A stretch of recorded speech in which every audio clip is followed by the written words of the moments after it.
Buenos días, de vuelta a todos. Otra vez, Matías, gracias por la invitación. Alberto también por permitirnos estar acá y apoyarlos de esta manera. Un poco la charla esta es, bueno, ver cómo hacemos con todo lo que estuvimos hablando, teniendo en base las guías clínicas y todos estos algoritmos que se fueron repitiendo a lo largo de la mañana, cómo hacemos para integrarlos y terminar formando estas redes, ¿no? Y la realidad es que esto es cuestión de dos cosas. En primer lugar, digamos, es cuestión de tiempo. Ya lo vinieron diciendo tanto Ignacio como Matías y Esteban, que el tratamiento del infarto es tiempo dependiente. Entonces, eso es lo que nosotros, los que tienen que guiar nuestro accionar. Y lo segundo es de los recursos que tengamos. Tengamos pocos, tengamos muchos, tengamos nada, lo que sea, pero con poco, con muchos, si están desordenados, no sirve para nada. Entonces, la cuestión es también organizar lo mucho o lo poco que tengamos. Entonces, ya se vino repitiendo durante toda la mañana que está claro que la angioplastia primaria es el tratamiento de elección para los pacientes con infarto, siempre y cuando se cumplan estas dos premisas. La primera es que sea realizada por operadores que tienen experiencia y la segunda es que se realicen dentro de los tiempos recomendados por las guías clínicas. Hacer una angioplastia a las 2 horas, digamos, o con 2 o con 3 horas de retraso, teniendo los trombolíticos disponibles, bueno, digamos, es mejor pasarle trombolíticos y después derivarlo. Es lo que demostró recién Ignacio, digamos, una angioplastia hecha tarde tiene 10% de mortalidad contra 4% de mortalidad de una estrategia farmacoinvasiva. Entonces eso es un poco, digamos, la buena utilización de los recursos. Y sabiendo que la angioplastia primaria, digamos, es el tratamiento de elección, hay un montón de pacientes que no tienen acceso a este tratamiento e incluso tampoco tienen acceso a la segunda opción, o el tratamiento alternativo, que es la estrategia farmacoinvasiva. Y esto básicamente es a que existen falta, como decimos, digamos, de conocimiento, o sea, lo que nosotros llamamos falta de cultura de reperfusión, puede ser por falta de recursos también, y teniendo los recursos, si no están adecuadamente coordinados, bueno, digamos, no se logra reperfundir a este tipo de pacientes. Entonces, ¿cómo hacer para que esto mejore, para lograrlo? Bueno, todas las guías dicen que hay que organizar el sistema de salud en redes a nivel local, digamos, a nivel de las ciudades, a nivel regional y a nivel nacional también. Entonces, bueno, ¿por qué hacerlo? ¿No? O sea, Ignacio planteó recién que ya el tratamiento, el paradigma, digamos, del tratamiento del infarto fue variando con los años. Al principio se contaba solamente con trombolíticos, después apareció la angioplastia primaria y como que todo se trataba en un solo centro, o se hacía trombolíticos o se hacía angioplastia primaria. Ahora la realidad que, digamos, tanto los trombolíticos como la angioplastia no se ven como tratamientos excluyentes, sino que se ven como tratamientos complementarios. Entonces, el hecho de poder hacer que un paciente que está lejos, en una localidad, digamos, lejana, se le puede hacer trombolíticos y después derivarlo para hacer una angioplastia, digamos, una estrategia farmacoinvasiva, estamos aumentando la cantidad de pacientes reperfundidos y estamos mejorando el acceso a un tratamiento de reperfusión a los pacientes que están lejos y que generalmente ese tipo de pacientes no llegan al sistema de salud. Sí, entonces, el hecho de poder incluir a la estrategia farmacoinvasiva, obviamente, es lo que permitió plantear la regionalización en el tratamiento de estos pacientes. Pero tenemos claro que, bueno, que es complicado, digamos, y por eso estamos acá y por eso existen estas iniciativas como sucedió en Europa y en Estados Unidos. Lo difícil básicamente es que uno tiene que lograr esto que se llama trabajo en equipo y trabajo coordinado, que es súper complicado y súper complejo, digamos, ejecutarlo porque implica un cambio de cultura del trabajo diario, ¿sí? Pero bueno, no es imposible. Y segundo, porque cada región tiene sus barreras, tiene sus propias problemáticas en donde uno tiene que saber mirarlas y generar las propias estrategias para intentar derribarlas y que los pacientes sean tratados a tiempo. Y básicamente esto es lo que dicen las guías. Las guías dicen, bueno, hay que armar redes, la indicación es clase 1B, en donde se lleve el manejo del paciente y el diagnóstico del paciente al momento prehospitalario, y en donde en la medida de lo posible se organizan modelos que se llaman hub and spoke, o sea, en rueda de carro, con un centro de alta complejidad que sea el que recibe a los pacientes y un montón de centros periféricos que deriva al paciente para lograr tratarlo. Y básicamente, aunque parezca muy tonto, digamos, o sea, el objetivo de armar las redes es esto. O sea, es que el paciente correcto llegue al hospital correcto, y se ha tratado entre los tiempos recomendados por las guías clínicas. Digamos, no hay secreto. La cuestión es que los pacientes llegan a los centros, no se los diagnostican, pueden estar paseando en la ambulancia, como puede suceder en la Ciudad de Buenos Aires, de un lado para el otro, digamos, rebotando entre hospital y hospital, y eso pasa porque no estamos organizados. Digamos, están todos los recursos, pero están absolutamente desorganizados. Y obviamente si logramos eso, vamos a lograr que se reperfunda la mayor cantidad de pacientes posibles y que este tratamiento de reperfusión sea accesible para todos. Entonces, claro, cuando empezamos a buscar cuál era la definición de los sistemas de atención para pacientes con infarto, encontramos que, digamos, la definición es muy sencilla. Son los distintos actores que están adentro de una región que brindan determinados servicios específicos, que en el caso particular del infarto es el sistema de ambulancias, los centros que no disponen de angioplastia y los centros que sí disponen. Y de ahí en más, digamos, hacia la forma que tengan de organizarse. Pero a pesar de eso, digamos, las redes de infarto tienen características en común, ¿sí? Que básicamente es el objetivo principal es brindarle al paciente el mejor tratamiento de reperfusión que esté disponible.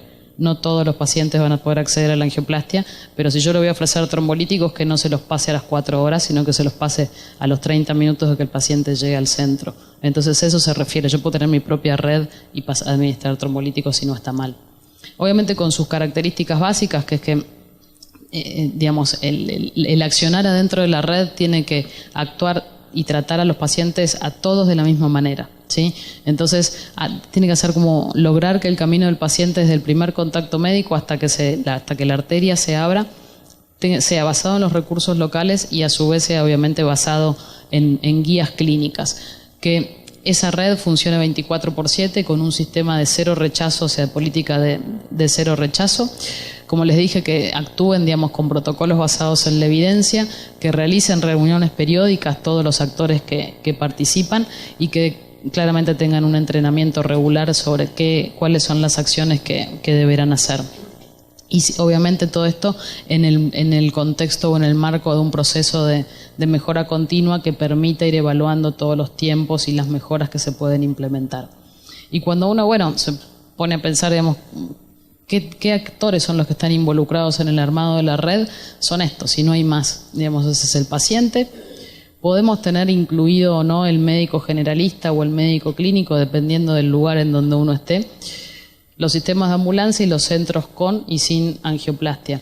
No hay más actores, ¿sí? El paciente está claro que tiene que saber reconocer los síntomas sugestivos de infarto, entender que tiene que consultar rápido y deberíamos darle las herramientas para que llame rápidamente al sistema de emergencias. Pero como le dije antes, todo esto va a suceder una vez que todo el sistema está ordenado y arreglado. Con respecto al resto de los componentes, que son todos componentes del sistema, como dijo Ignacio, hay que hacer rápido el diagnóstico, no voy a repetir esto, y ahí activar el sistema digamos, interno que la red tenga para reperfundir a los pacientes y considerar a los pacientes con infarto como pacientes con alta prioridad. Y eso va a hacer que todo comience y funcione mejor. Si nosotros vamos a integrar al médico generalista o al médico clínico, es importante que estos tengan la posibilidad de hacer un electro. O sea, estamos hablando por ahí de una sala, digamos, de atención primaria que puede estar en una ciudad más periférica, pero debería poder contar con la posibilidad de hacer un electrocardiograma. Activar el servicio de emergencia rápidamente para que traslade según protocolos, digamos, a los pacientes a donde corresponda y a donde le resulte más cercano. Si ese mismo médico está en áreas demasiado remotas que no tienen posibilidad de acceder a centros con angioplastia, debería el gobierno equiparlos, digamos, con trombolíticos. Ahora bien, ¿qué pasa con la ambulancia? Ya Ignacio lo dijo, no lo vamos a repetir, pero es fundamental, digamos, la actividad que tiene o el rol que juega en los servicios de emergencia para este tipo de pacientes y deberían empezar a trabajar como para intentar lograrlo. Tienen que responder. El más importante, digamos, el momento más importante es la fase prehospitalaria, en donde deberían responder rápido a la llamada del paciente, hacer un electro rápido, y ahí hacer el triage y saber a dónde derivar a cada paciente en función de las guías y en función de la sistemática que tengan. Pero está claro que eso tiene que hacerse de manera, digamos, previamente, ¿sí? O sea, no decidirlo en el momento, sino tener una mínima organización para saber qué hacer con cada paciente. El tiempo total en la escena, digamos, o el tiempo que tiene que tardar la ambulancia en hacer el diagnóstico y empezar el traslado del paciente son 15 minutos. Y después obviamente tienen un rol importante en el traslado secundario. Las características ya las mencionó Ignacio, pero lo básico es que tengan operadores entrenados, sean médicos o personal paramédico, que tengan el equipamiento adecuado y que sigan protocolos locales. Y después ya nos quedan los centros, que ya dijimos lo fundamental es armar un equipo de infarto que sea multidisciplinario y que todos se sientan parte para que todos tiren para el mismo lado. En los centros sin angioplastia, no quiero ser como muy repetitiva, pero importante si están dentro de los 100, digamos, si pueden el paciente tener acceso a una angioplastia primaria, dentro de los 120 minutos hay que trasladarlo para hacerlo, y si no, hacer una estrategia fármaco-invasiva. ¿Y qué pasa en los centros que tienen angioplastia? Como ya lo mencionaron, estar disponible 24/7 dentro de los 30 minutos del llamado, ¿sí? Y tener protocolos para hacer una angioplastia primaria con un tiempo puerta-balón, idealmente dentro de los 60 minutos de realizado el diagnóstico. Y como veníamos hablando previamente, avisarle de la llegada del paciente y bypassear la guardia. Entonces, sabiendo esto, bueno, hay dos modelos en los cuales uno puede regionalizar teniendo en cuenta lo que mencionaron antes, que es, por un lado, la cantidad de centros privados que tenemos y, por otro lado, la cantidad de, digamos, para cubrir las necesidades del sistema público. Entonces, por un lado, lo que se puede hacer es la parte del diagnóstico prehospitalario. Ahora vamos a ver en qué lugares y lograr que los centros privados, sobre todo, puedan trabajar con determinados sistemas de ambulancia para que los preactiven. Eso es lo que nos pasa a nosotros en el ICUA, digamos. Nosotros no podemos, como centro privado, integrar una red porque, digamos, no es como competitivo. Entonces, lo que empezamos a hacer es trabajar con los sistemas de ambulancia para que nos avisen que llega el paciente. Suficiente. Y con eso mejoramos nuestros tiempos y con eso les aseguramos a todos los pacientes que ingresan el tratamiento adecuado. Si uno tiene la posibilidad de conectarse con otros centros que no tengan hemodinamia, bueno, mucho mejor. Y ahí es donde entra lo que se llama el modelo Hub and Spoke y con la posibilidad de también tener la integración con el tiempo prehospitalario. Pero la realidad es que la elección de un modelo u otro obviamente va a depender de la realidad local y de los recursos y del sistema de salud en donde estemos parados. Y como dijimos antes, está claro que es tiempo y recurso y que cuando queremos armar una red hay 4 etapas. Primero hay que mapear, o sea, ver con qué recursos contamos. Obviamente, previo a eso, hay que armar, como dijimos antes, un equipo de trabajo, tener sistemáticas que sean aplicables para el momento local, armar una base de datos y que los resultados se compartan y se analicen, y entrenar a todas las personas participantes de esa red. Entonces, cuando vamos a mapear, decimos, bueno, ¿qué tenemos? O sea, ¿con qué contamos? ¿Qué recursos tenemos? De todos los actores que vimos, tenemos que saber con qué contamos, dónde están y qué características tienen, que son un poco las preguntas que nosotros le hicimos a Matías ayer. Una vez que sabemos qué es lo que tenemos, ¿no? Decimos, bueno, hay que empezar y armar la red. Y ahí los distintos modelos, y probablemente varios modelos pueden convivir en una región, en donde, por ejemplo, si hablamos de la ciudad de Reconquista, en donde hay sistemas, digamos, hay centros con angioplastia, esto es lo mejor el mejor sistema que se le puede ofrecer al paciente. Centros con angioplastia, que el paciente sea trasladado desde su domicilio en ambulancia, digamos, al sanatorio. Eso acorta los tiempos, todos los pacientes se tratan, y obviamente se necesita de un sistema de emergencias que funcione correctamente. Para hacer pura y exclusivamente digamos, una estrategia de angioplastia primaria, y se puede hacer sin inconvenientes, por lo menos con los recursos que cuentan acá. Entonces, como lo que ya fueron mencionando, esta estrategia lo que hace básicamente es tener en cuenta que desde el diagnóstico hasta el balón deben ser 90 minutos. Y eso es muy importante, porque eso es lo que va a marcar, digamos, la diferencia y el accionar de cada actor adentro de la red. Entonces, ejemplo de estos hay, digamos, un montón. Digamos, está la ciudad de Buenos Aires, se puede realizar, la ciudad de Córdoba, la ciudad de Santa Fe, La Plata, son todos lugares y ciudades que tienen sus centros privados que pueden, y que en algunos casos están trabajando con los centros de ambulancia, con los servicios de ambulancia para mejorar el tratamiento de estos pacientes. Y básicamente esto porque preactivar, como dijimos, acorta los tiempos. Preactivar para hacer angioplastia, preactivar para hacer trombolíticos. Y además de acortar los tiempos, impacta sobre la mortalidad y reduce aproximadamente un 40% la mortalidad a 30 días cuando se hace angioplastia primaria y un 29% en los casos de los pacientes que van a ser trombolizados. Después el segundo escenario es por ejemplo, en la ciudad de Reconquista, donde puede realizarse esta estrategia, y si nos ampliamos un poco más, ya vamos a tener centros que están cerca del sanatorio para que sean transferidos para realizar una angioplastia, una estrategia de angioplastia primaria, y los centros que están más lejos, que bueno, que con el paso del tiempo y evolucionando a poco podrán integrarlos a la red para hacer una estrategia farmacoinvasiva.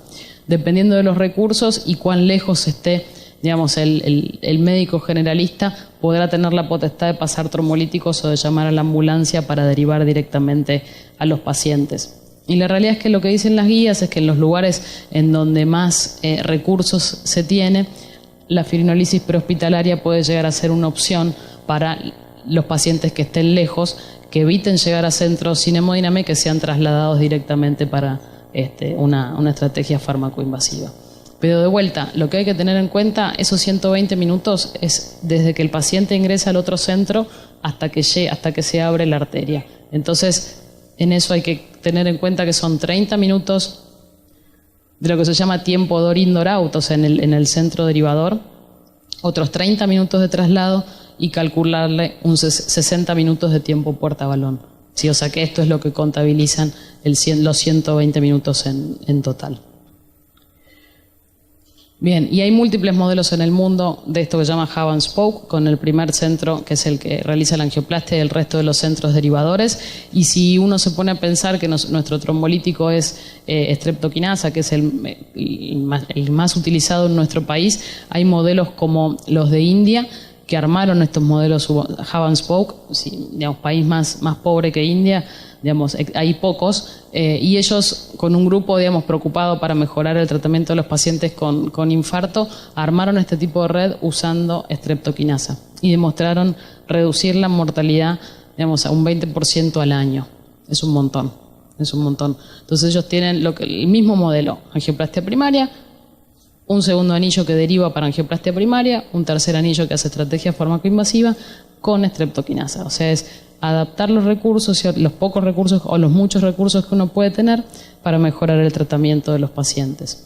Después hay dos regiones más que eso va a depender de cuán lejos nos vayamos, que es cuando en lugares o ciudades en donde no hay centros, digamos, que hagan angioplastia, en donde de vuelta deberán hacer una estrategia farmacoinvasiva, y centros muy periféricos o de ciudades muy remotas o con bajos recursos, en donde este personaje, digamos, este actor, que es el médico generalista, es el único contacto que tiene el paciente con el sistema de salud.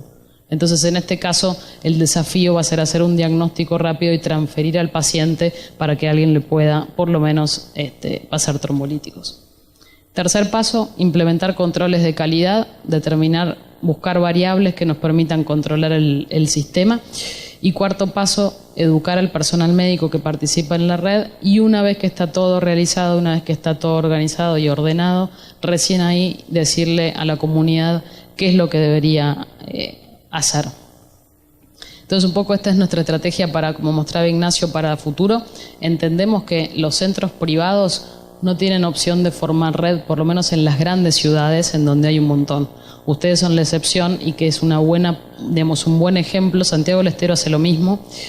Catamarca está intentando hacer lo mismo, que es combinar el sistema público, los centros públicos con los centros privados.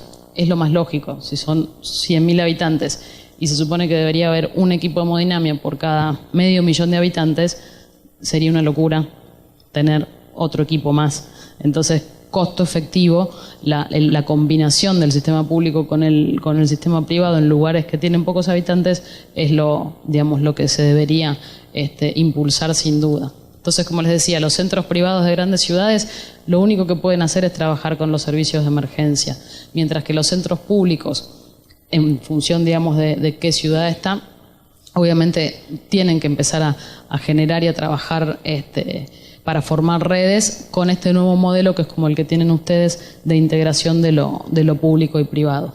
Entonces, ya a modo de conclusión, el tratamiento del infarto está basado en la regionalización. Implementar sistemas regionales de atención para este tipo de pacientes desafía a la comunidad médica a todo nivel, digamos, y en todo el mundo. Las características de nuestro sistema de salud es una de las principales barreras, pero obviamente que no es algo imposible, una barrera que sea imposible de derribar. Y un trabajo coordinado con todos los actores que estén involucrados en la red, que obviamente se basen y que se guíen por protocolos basados en la evidencia y con el establecimiento de procesos de mejora continua que se basen obviamente en la evaluación de métricas de calidad, tienen que ser los pilares más importantes sobre los que toda red debería ser construida. Y hay algo que esta frase me encanta y que la verdad que en la Argentina, digamos, hay un montón de cosas para hacer y cada uno de nosotros puede aportar, digamos, su granito de arena para hacerlo. Intentar tratar mejor a los pacientes con infarto, digamos, me parece que es un desafío y como a nosotros como cardiólogos, digamos, es una obligación. Así que solamente si queremos avanzar, solamente lo podemos hacer mirando para adelante y mirando lejos y que solamente podemos progresar cuando pensamos en grande. Así que bueno, muchísimas gracias. ¿Puede ayudar usted en la integración del sistema público y privado, que es una realidad nuestra muy evidente?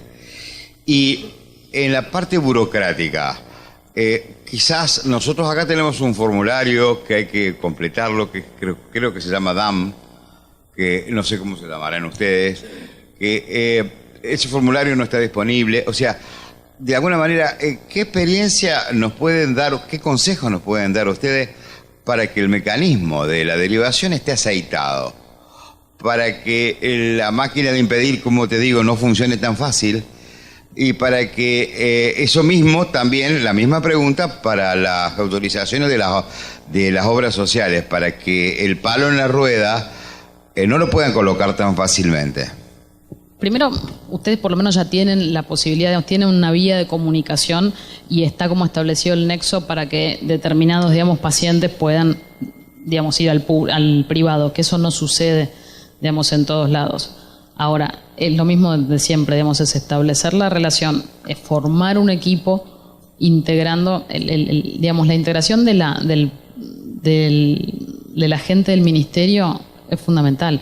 Porque si no, todo lo que nosotros hacemos son, digamos, es una motivación propia y son iniciativas que surgen de abajo para arriba, digamos, desde los médicos y de las ganas de trabajar mejor cada uno en su centro para mejorar, pero nada más. Hasta que el ministerio, digamos, y las autoridades sanitarias no se involucran en esto, como ahora vamos a ver en la charla de Pedro, digamos, es muy difícil que suceda. Mientras tanto, creo que lo que les venimos diciendo, digamos, o sea, juntarse, armar un equipo, realizar reuniones periódicas, lo que logró, digamos, Pedro en Rosario es único y no necesitó plata. Digamos, no le implicó, digamos, un gasto extra. Simplemente tuvo una presencia muy importante de las autoridades de salud que se involucraron, que entendieron el problema y que les dieron las herramientas como para, digamos, empezar a organizarse.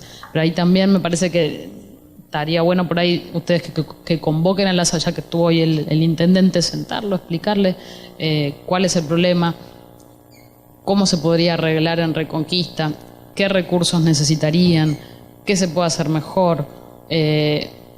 Todas esas cosas, uno siempre piensa que las autoridades de salud saben, probablemente no pueden saber de todo, pero al principio lo importante es que los pacientes empiecen a mover. Después si tardan 10 horas, 8 horas, bueno, es un mecanismo de control y es muy largo.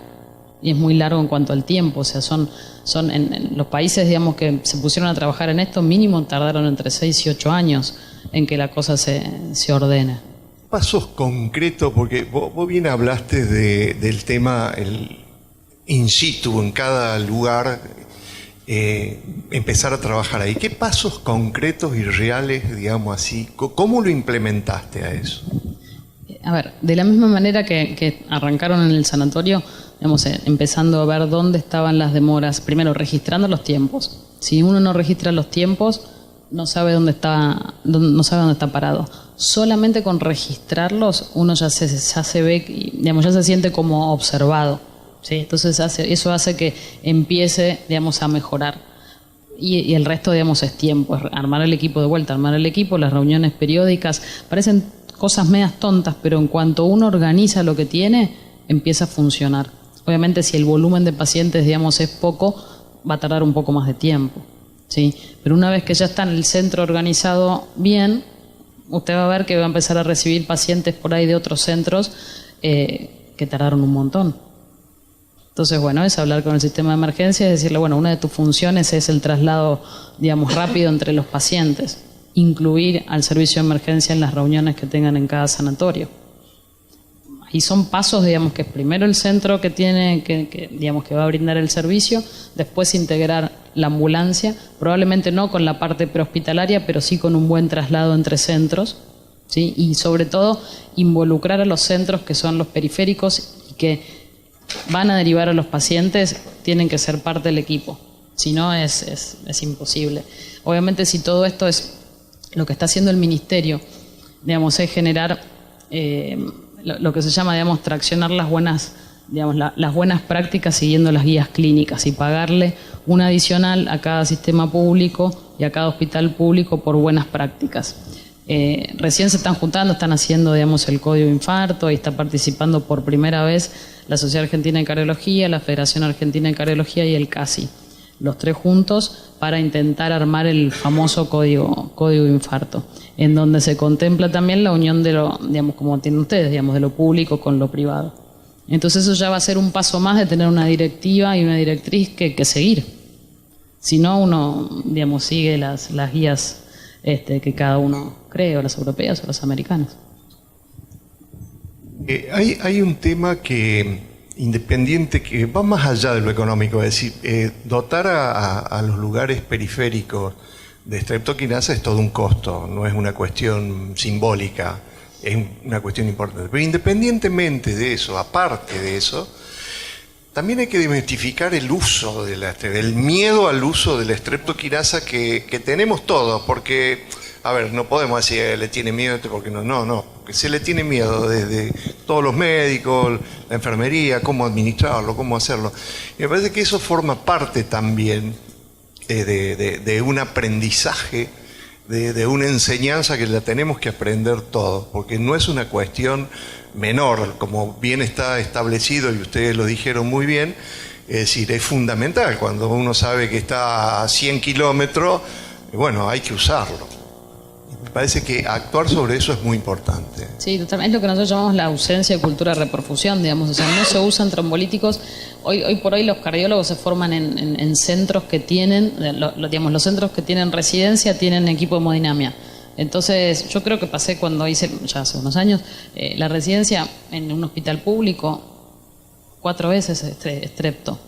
Y no sé, Nacho, que es mucho más joven, digamos, jamás debe haber pasado estrepto. Entonces, no la residencia. Entonces, digamos, no sabemos pasar trombolíticos. Y encima que tenemos el peor trombolítico que podemos llegar a tener, que hay que colgarlo, infundirlo, pueden hacer reacción anafiláctica, se pueden hipotensar durante la administración, hay que cortar el trombolítico. Acordarse que si recibió antes o si tuvo algún problema, no lo pueden recibir. Entonces, bueno, digamos, no estamos educados para pasar trombolíticos y encima no hay. Y esa es la razón por la cual, de la diapositiva que mostró Nacho, si hay 40.000 infartos y se tratan 15, ¿el resto dónde está? No acceden al sistema de salud. Entonces, por eso, digamos, nosotros que somos, y la iniciativa, digamos, es angioplastia primaria, el primer tratamiento de reperfusión, pero cuando la iniciativa se hizo más global y empezó a abarcar países como India, otros países de bajos recursos, nosotros, América Latina, entendieron los europeos que además de angioplastia primaria es estrategia farmacoinvasiva. Nosotros en Argentina, si queremos hacer que más gente se reperfunda, no tenemos otra. No hay otra opción, porque el país es enorme, pero bueno. Justamente, digamos, de este tema de la reeducación en la infusión de trombolíticos, estuvimos charlándolo bastante en el último foro que hicimos en marzo, y tenemos justamente la idea y el proyecto de empezar a, bueno, así como hicimos un pequeño artículo de, bueno, una hoja de ruta para poder, todo lo que estuvimos charlando hoy, llegue, por ejemplo, a los residentes de cardiología de todo el país, poder hacer incluso videos tutoriales donde uno pueda decir cuáles son las características puntuales que uno tiene que tomar en cuenta al dar trombolíticos, y reforzar el concepto que trombolíticos es mucho mejor que nada. Es mucho mejor que nada cuando está esa disquisición. Así que es uno de los factores que queremos trabajar también en conjunto con las distintas sociedades. Buen día. Yo quería consultarles, ya que acá hay mucha gente que trabajamos en atención primaria y que somos el primer contacto, y no en todos los lugares tenemos la disponibilidad de electro, o por las distancias poder acceder rápidamente a lo que son las ambulancias. Quería que quede más o menos bien en claro, haciendo un resumen, de qué manera actuar y de qué manera, digamos, podemos nosotros colaborar en todo esto desde nuestro lugar, digamos. ¿Tenés electro? En el centro de salud donde yo estoy, sí, pero la gran mayoría no los tiene. No los tienen. ¿Y cuán lejos estás de acá de...? Donde yo trabajo son a 35 kilómetros. 35 kilómetros, ok. A ver, era como el escenario es el tercer y cuarto escenario, digamos, que depende obviamente de los recursos locales. Cada centro de salud debería tener un electro. Es un gasto, digamos, es un equipamiento básico, claro, como los guantes. Exacto, como los guantes y las gasas, digamos, es básico. Solamente o sea, vos no tenés el problema, digamos, no sabés cómo resolver el problema porque no lo estás demostrando, no vos, no, está claro, digamos, pero, digamos, porque si viene alguien con dolor de pecho, bueno, por ahí lo derivás, pero no tenés forma de constatar que tenga un infarto con supra. Entonces, el primer paso, bueno, diagnostiquemos. Hay que pelear para que tengas un electro. Y después depende de dónde estés ubicada, una vez que ya tengas el diagnóstico, digamos, a dónde mandarás al paciente. Desde ya que la limitación básica va a ser, si vos estuvieras a 35 kilómetros, lo podés derivar tranquilamente para hacer una angioplastia primaria, si podés hacer el diagnóstico. El problema es si estás en un área más remota, en donde, bueno, hay gente que está en áreas muchísimo más remotas y que ni siquiera tienen trombolíticos. Entonces es ese porcentaje que se queda fuera del sistema de salud. O sea, la importancia también, quería destacar más que nada eso, desde enfermería, ayudar también en colaborar con el triage en el lugar desde donde uno está, conocer los síntomas por los cuales consulta al paciente principalmente, y después lo otro, que hay lugares en los cuales están los electros, pero no se sabe utilizarlos, no se sabe leerlos. Entonces empezar a utilizar esas herramientas que son tan básicas como para poder ayudar y empezar a utilizar los recursos que tenemos para ir acortando los tiempos. Más que nada en eso quería recalcar. No, es que es así, digamos, si vos estás en un centro de salud, lamentablemente hoy por hoy pasa, como les decía antes, digamos, por la iniciativa personal, pero si vos estás en un centro de salud en donde podés hacer que las cosas se muevan, bueno, digamos, bienvenido sea. Hasta que en la Argentina el problema que tenemos es que no hay control de calidad. ¿Me entendés? Entonces, si hubiera control de calidad, bueno, uno tiene las herramientas como para decir, mira, tal centro no está haciendo las cosas bien, se está yendo de a poco hacia eso, porque lo que quiere hacer el Ministerio, digamos, es traccionar buenas prácticas clínicas a través de parámetros de calidad. Va a tardar un montón, digamos, y como que va a ser difícil. Pero el mayor problema es eso. Si uno sabe que, si uno tuviera, digamos, los niveles de los centros de salud públicos separados por niveles y que cada nivel tuviera, digamos, un equipamiento determinado, vos sabés que tenés un electro y que lo tenés que usar. Y si no lo tenés, bueno, trasladarás al paciente, digamos, a un lugar de mayor complejidad. Pero bueno, todo lo que nosotros venimos haciendo, y desde la iniciativa de Matías y Alberto por participar, digamos, es espontáneo, digamos, nosotros no nos llamamos. O sea, y ninguno de los centros que están participando los llamamos. O sea, dijimos, mira, estamos haciendo esto y va. Pero todo es a pulmón. Hasta que no se involucren, digamos, las autoridades sanitarias, lamentablemente no se va a poder modificar. Pero bueno, mientras tanto, hacemos algo.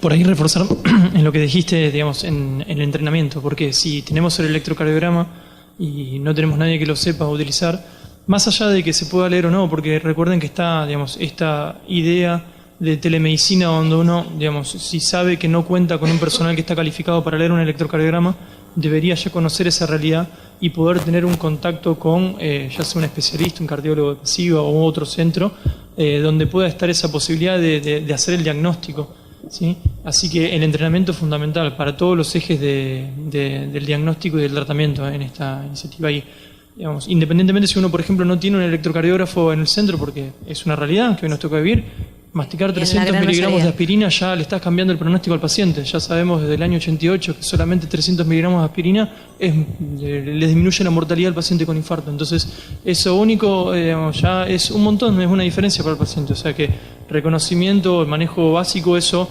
es muy importante también. Independientemente de que obviamente lo óptimo sería poder conseguirlo. Sí, eso es otra cosa por ahí, que la enfermera también, sacar muchos miedos, como decíamos hoy, el tema de los trombolíticos, también de que ante esos síntomas, digamos, al paciente, si se le da la carga necesaria de aspirina y clopidogrel, no le va a afectar y no le va a hacer mal, digamos, en el caso de que no se llegue a hacer el electro, y sí ayuda mucho en el caso de que llegue a un infarto al momento que se haga el electro. Totalmente. Esas cosas también, digamos, ir viendo que la parte de enfermería también puede colaborar mucho con esto, es importante destacarlo también. No, la enfermería es fundamental en el diagnóstico. La mayoría de los triage que están en los distintos hospitales están básicamente a cargo del personal de enfermería y son la puerta de entrada y, digamos, el arma fundamental en el diagnóstico precoz y el reconocimiento de estos pacientes que requieren un tratamiento rápido. Entonces sí, totalmente, me pareció una idea más que acertada incluirlos que participen, porque si no, no podemos asegurar el éxito de un proceso como este.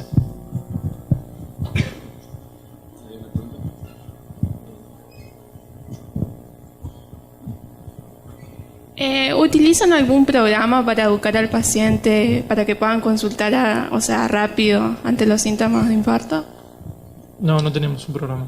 No sé si Alfonsino vos querés profundizar un poco. Justo estuvimos hablando con Matías de ese tema. Todavía no hay algunas iniciativas en otros países donde tienen aplicaciones que nuclean toda la información con respecto a dónde consultar y que activan incluso servicios de emergencias médicas.